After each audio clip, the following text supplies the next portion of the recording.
organization with the branch that meets in Dorchester. And we kind of, holding this session to talk about what we mean by socialism and how that affects kind of what we do as an organization.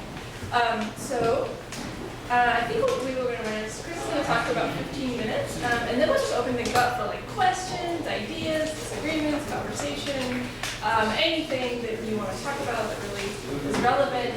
Please bring it up, and I'll try to keep everyone to like 3 minutes or so, just so we can get a chance for everyone to talk. You can come in and say multiple things. And Chris will kind of come back in and talk too. Yeah. Cool. Hey everybody, I'm Chris. I feel like it would be super awkward if I stood up. But yeah, I'm really happy to be here today. I think it's an important conference, an important moment. I think just to start, we're talking about social democracy and the difference between that and what we mean by socialism. But yeah, I think we gotta just give a hand to the Sanders supporters. Just the enthusiasm that people have, the stubbornness. And also just like the meme game that's so on point. Some of the dankest political memes I've ever seen have come out of the Sanders campaign. I feel really connected for me, to the Sanders crowd. For one reason, on 2008, election 2008, this was me.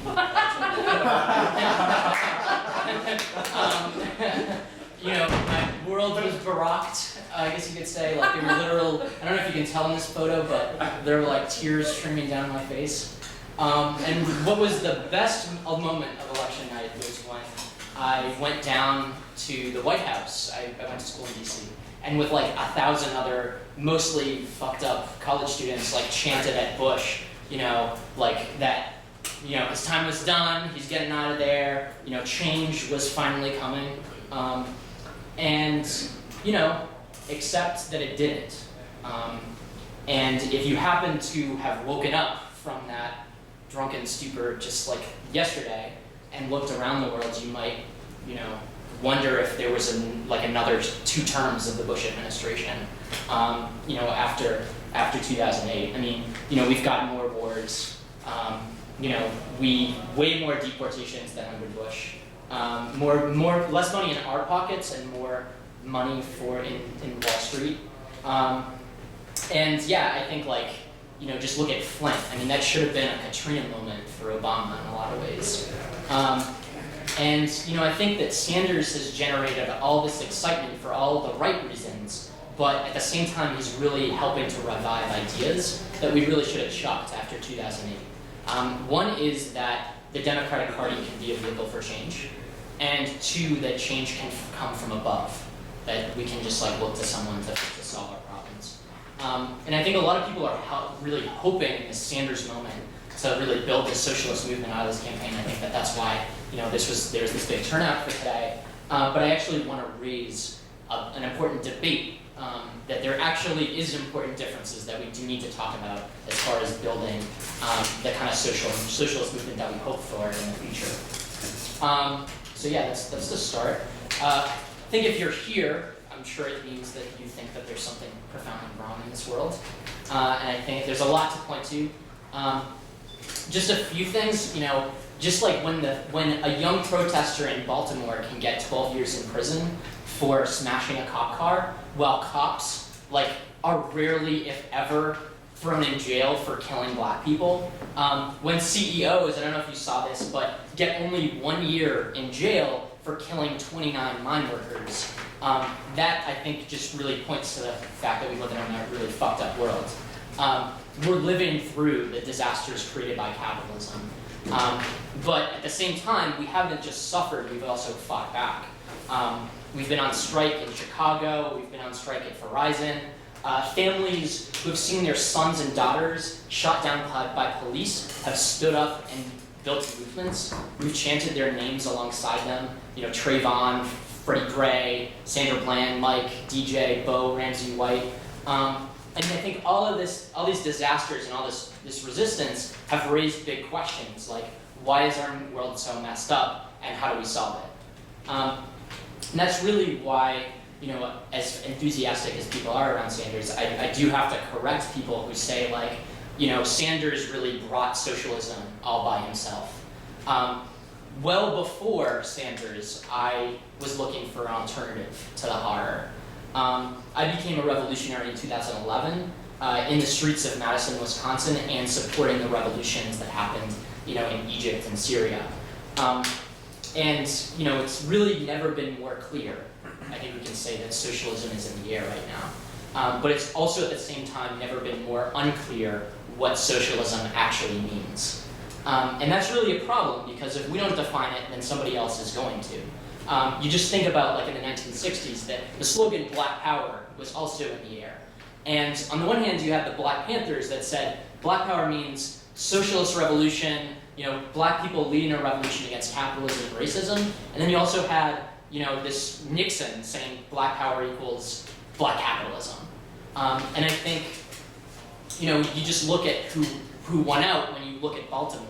Like Stephanie Rollins Blake, the mayor of Baltimore, the black woman who headed up a police force that cracked black skulls and repressed black people in the streets. I think we gotta say that like definitions really do matter. I think that we've really, this struggle for definition in the socialist movement isn't new. It's actually been from the very beginning a fight for definition. Many times people are like, okay, it's like reformist or revolutionary or, peaceful or violent, whatever. But I think, I really think that we got to look at Hal Draper, how he put it, as the fundamental divide is really between socialism from above and socialism from below. And I want to kind of talk about that just through the context of Sanders. What is Sanders' solution? What is his vision? He calls himself a democratic socialist. Basically, what he means at minimum is a stronger welfare state, state intervention into the economy, electing socialists and progressives to carry out reforms. There's a lot to like. I would love to live in a world where we had a $15 minimum wage. I would love to live in a world where we had universal health care.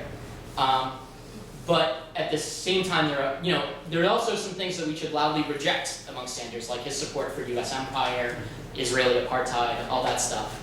But even beyond that, if we really want to get serious and talk about a vision for a movement, I think we also have to take up the fundamental kind of things that that he has his vision for.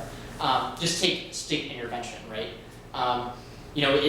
Actually, the state already intervenes quite a lot. You look at the police. The police intervene all the time in black and brown and poor neighborhoods, and not for our benefit, to incarcerate and kill our brothers and sisters. For socialists, then the question isn't who owns. It's not the question of how much the state owns, but actually who owns the state. And I'm not talking just about who gets elected. There's something deeper. Sanders talks also about regular people standing up. I think that's a lot, and on a basic term, yeah, we would agree, like it's not just going to come from Sanders. But what does he actually mean? What does it boil down to for him? I think at his best, he's really talking about a movement from below to bring in a government that brings changes from above. And I think the problem with that is it doesn't fundamentally change what Congress is. It doesn't suddenly make the U.S. a democracy, which it's not.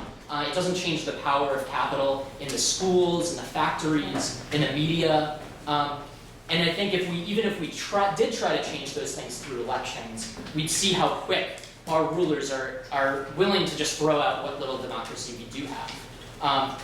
Think about Greece. I don't know if people followed this. You had this left party of Syriza that had very similar conception like Sanders. They thought if they could get elected, they could renegotiate the deal, the memorandum of austerity and cuts. They thought that shrewd bargaining, that Europe and Greece's rulers would respect democracy. Now, today, after expelling the revolutionary and left-wing sections of the party, Syriza is now carrying out even more brutal cuts than they actually opposed in the first place. And in Chile, too, is another example. In the 70s, a similar thing happened, only instead of undermining and destroying the left from within, Chile their rulers used the military to smash it, from without. I think the other thing we have to talk about is really the Democrats, mainly. And if, you heard Sanders speak after the last primaries, his goal right now is to pull the Democrats' platform to the left. That's what he says. And like I said, I think this is a major problem of the Sanders campaign, whereas on the one hand, it's really expressing a genuine interest in an alternative, and at the same time, it's really telling people that the Democratic Party that can be a force for change. Just to say, this is the party of slavery and Jim Crow, the party of every major war of the 20th century, the party of Indian removal and ending welfare as we know it. And Sanders is telling us this is our party, that this party can be for us. And I think the other thing we have to say is, what's already happening, what Sanders is the pitch he's gonna give to his supporters, where he's not gonna he can't imagine a Trump presidency. And I think he's gonna argue to his supporters to back Hillary Clinton to save democracy, that Trump is this fascist threat. It's true, Trump is emboldening racists, and something that we should oppose. But I don't think we can say that Democrats are any solution to that. You just look at, who actually shut Trump down. It was the thousands of people in Chicago that protested and actually stopped Trump's rallies from happening. And what did Clinton say? It was like, the problem is kind of both sides that are, creating all this division and stuff like that. And really, I think that was an appeal to the conservative and moderate sections of the electorate. And I think it's something that we're going to see more, where it's not about defeating Trump and Trump's racism, but really more about how can we get elected. And that's really the orientation that the Democrats have. And I think, whether we're talking about the question of state intervention, looking to elections, orienting on the Democrats, I think all these things boil down to one main issue, and that's because that's Sanders falling on the socialism from above, the side of the Great Divide.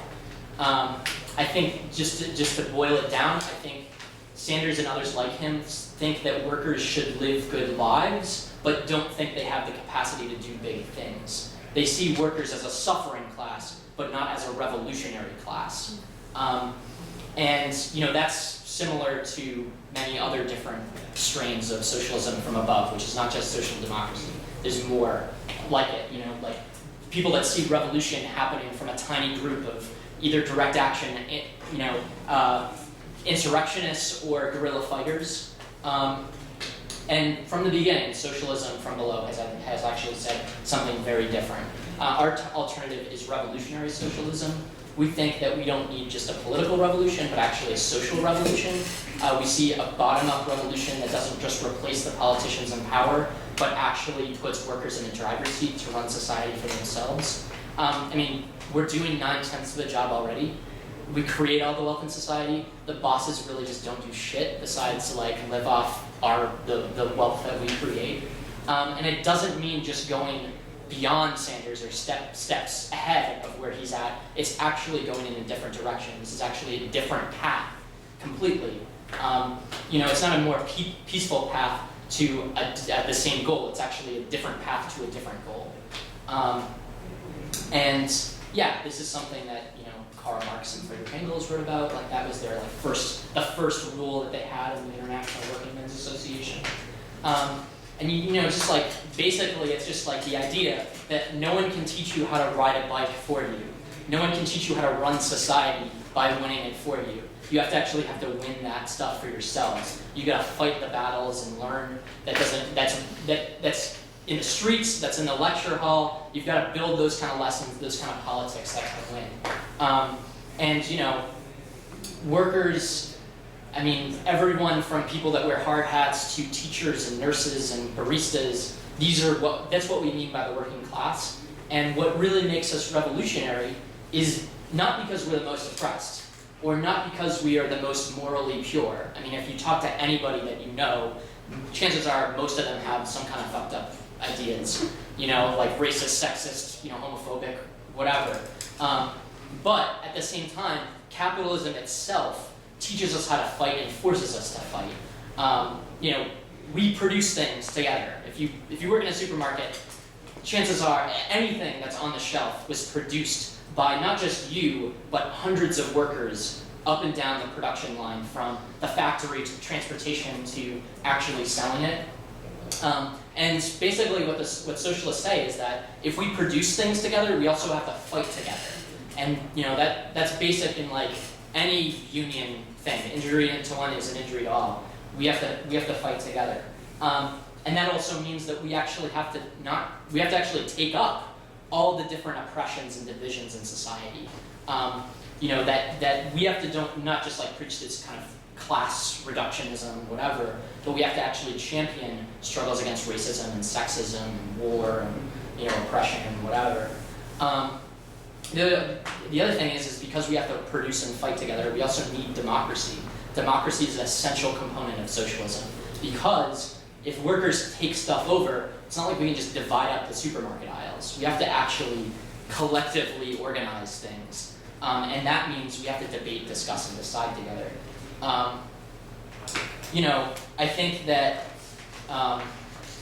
just to say like how I became a revolutionary and just what it would look like a little bit is just like, I became a revolutionary when I saw workers in Madison, Wisconsin rising up in 2011. And you saw actually, like, in response to the attacks by this Republican, tens of thousands of teachers, like, going out on a legal strike, self-organization where people occupied the Capitol building and, like, in a place where the right to speak is really only reserved for capitalist politicians elected in a rigged system. Masses of people set up, open mics and town halls where people could, everyone could speak, and just, that's an example of like, on a small scale, but you can just see it, you can just imagine what it would look like in on a much bigger scale. I think that's, there's a lot to say as far as struggle and how that opens up and questions and makes those divisions that were in society break down, like in Egypt between the Coptic Christians and the Muslims. And at the same time, obviously we're not living in a socialist society right now. The ruling class, the people that have power now, every time they try to, destroy or co-opt, any resistance. So in Madison, it was like there was this massive movement, and then the police destroyed the occupation, kicked out everybody from the Capitol building, and then the Democratic Party and the union leadership redirected that movement, out of struggle in the streets into, supporting a Democratic politician. So I got to wrap up. There's a lot I didn't talk about. This talk is probably like a half hour long. I should read it out. But I think just that last point is so important, where capitalism actually doesn't just drive us to struggle, but actually also intervenes into our struggles and tries to reimpose itself. And I think to resist that, we actually have to get organized. And how does that? For us, what does that mean? I think it's, as much as people point to kind of Bernie Sanders and that kind of stuff as like getting the socialist ideas out there, I don't think that's enough. Because we can't just flip to page 11 of the Communist Manifesto and figure out if we should take the highway or not.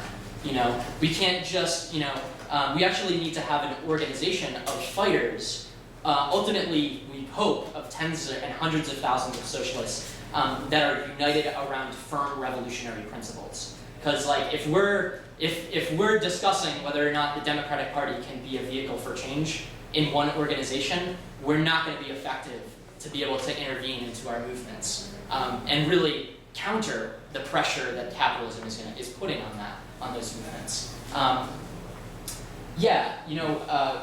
That does't mean that we're against creating united fronts and building broader organizations. I think it would be amazing if something like the Green Party was a viable left-wing alternative, really a break.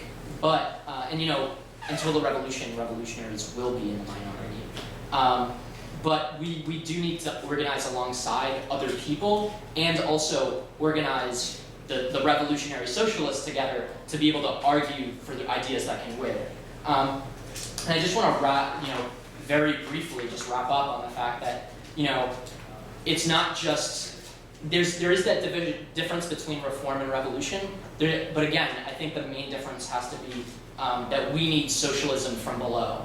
When Assad destroys hospitals in Aleppo, like he did this week, against people that are fighting for democracy, it's a question of what side are you on?